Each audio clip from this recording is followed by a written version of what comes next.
John Calvin on Psalm 83, verse 1 through 4. Keep not thou silence, O God, hold not thy peace, and be not still, O God.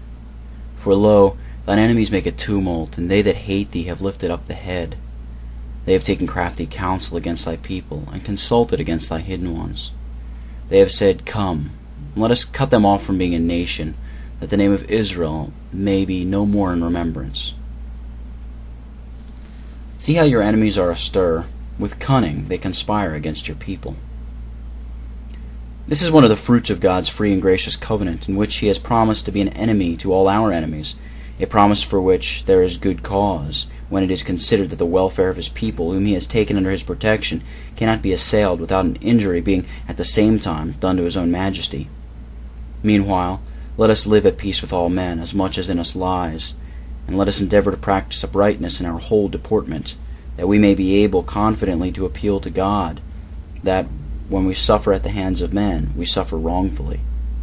The pride and violent assaults of our enemies may be combined with craftiness, but when such is the case, it becomes us to yield to God the honor which belongs to Him, by resting satisfied that He can succor us.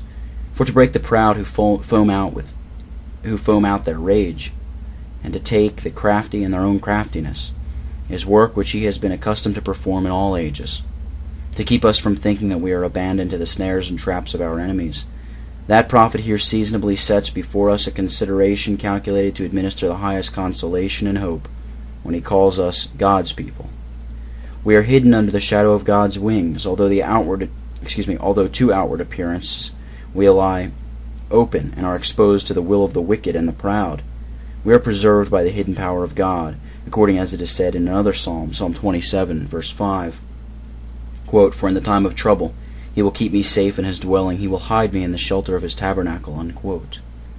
However, none are hid under the keeping and protection of God, but those who, renouncing all dependence on their own strength, flee with fear and trembling to Him. We will best consult our own safety by taking shelter under the shadow of the Almighty, and, conscious of our own weakness, committing our salvation to Him, casting it, so to speak, into His bosom.